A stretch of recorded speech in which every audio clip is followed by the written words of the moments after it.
Saya berkali-kali sampaikan Kemendikbud perlu turun tangan deh gitu, membentuk tim gugus tugas khusus menyangkut soal ini gitu, supaya tidak menjadi ruang untuk disalahgunakan di level paling bawah. Kuncinya adalah kepala sekolah dan komite sekolah. Jangan sampai tergoda oleh model tawar-menawar terkait dengan tawaran dari provider yang di mata saya tidak bertanggung jawab.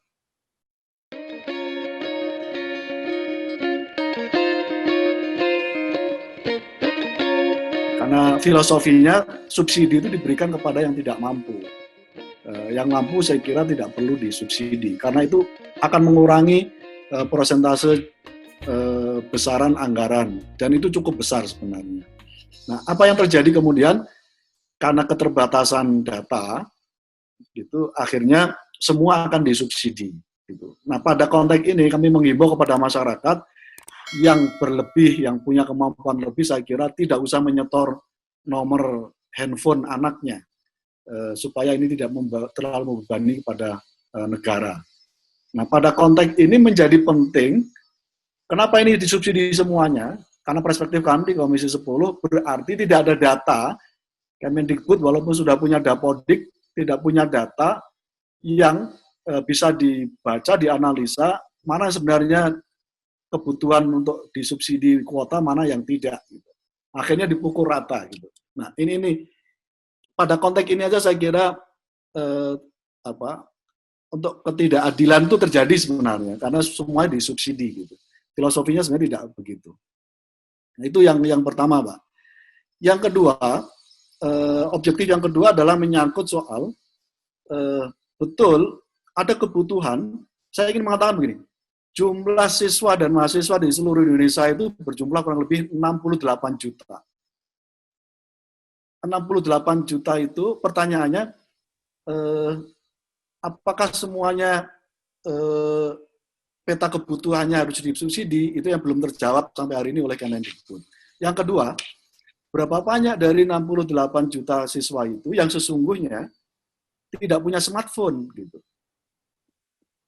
Karena kami membayangkan, dan itu saya sampaikan secara terbuka kepada Mas Nadiem, kalau bisa, dari 7,2 triliun itu yang sepenuhnya untuk subsidi kuota, itu kita minta untuk kalau bisa diupayakan lagi, dipecah lagi untuk pembelian subsidi smartphone. Karena fakta yang terjadi di lapangan, Pak Vetra, dan Bapak Ibu sekalian saya hormati, Dapodik itu ketika ada satu rumah tangga yang punya anak 4, nomor handphonenya sama. Ketika diketemukan keluarga yang tidak mampu.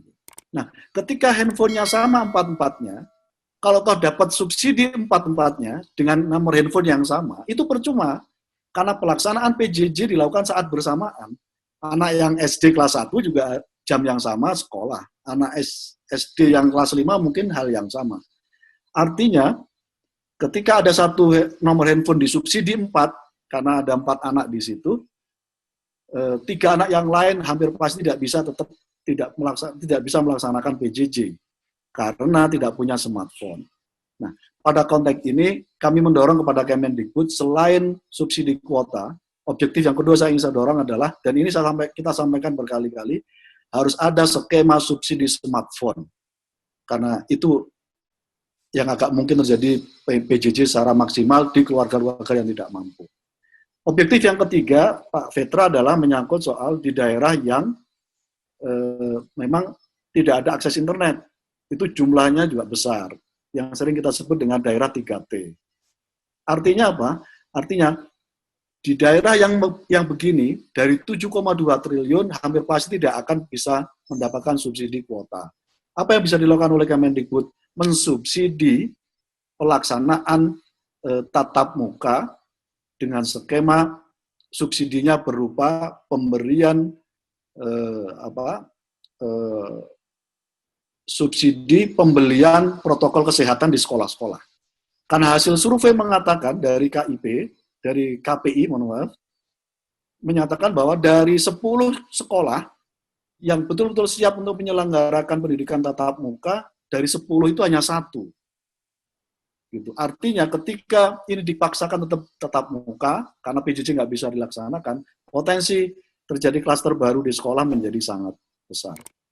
Nah, objektif yang ketiga menyangkut soal isu pengawasan 8,9 triliun ini tepatnya. Saya ingin seluruh kepala sekolah, seluruh pengawas sekolah, dan komite sekolah bergandeng tangan supaya tidak terjadi malpraktek ketika ada provider tertentu, dan saya mendapatkan laporan itu juga yang tadi disampaikan oleh teman-teman redaktur dari Tagar, memang sudah terjadi praktek provider jual beli nomor handphone. Dan ini sudah terjadi di beberapa tempat. Ini praktek yang saya kira harus dihentikan, dan kerjasama yang paling baik menurut saya adalah komite sekolah, orang tua sekolah, dan dinas kabupaten kota di seluruh Indonesia berkomitmen untuk menjaga dan mengawal ini. Selain partisipasi publik yang terus kita dorong. Nah, kuncinya adalah jangan sampai semuanya merasa mudah mendapatkan akses, termasuk yang berlebih diberi keberkahan rezekinya banyak, saya kira jangan mengambil subsidi kuota ini. Dengan cara begitu tidak akan terjadi moral hazard di level paling bawah. Nah, pada level ini kita minta supaya Kemendikbud mengawal dengan sungguh-sungguh. Kuncinya adalah rentang kendali kepemimpinan Kemendikbud, kolaborasi, koordinasi efektif dengan Dinas Pendidikan Kabupaten Kota seluruh Indonesia. Demikian Pak Fitrah. Ya, terima kasih Pak Saiful. Ini tadi menarik yang agak terakhir disampaikan oleh Pak Saiful. Ini kan kami juga mendapati seperti yang tadi kami sampaikan di awal, ada beberapa provider nih sudah mendekati kepala sekolah nih agar dan bahkan memberikan nomor-nomor gratis dan bahkan iming-iming bonus nih. Nah ini kan rentan karena pembelajaran jarak jauh ini kan kuota internet ini kan memaksimalkan pembelajaran jarak jauh, kan itu tujuannya Pak. Nah ini kan bisa disalahgunakan dengan cara seperti itu karena ini melihat para operator ini kan, ada dana 7,2 nih, uang nih kan begitu nih Pak. Gimana respon Pak Saiful? Silakan. Ya, karena itu yang disebut dengan update. Ketika Kemendikbud berkirim surat kepada seluruh dinas dan dinas akan meneruskan surat update nomor telepon masing-masing sekolah, masing-masing siswa, itu perlu dikawal.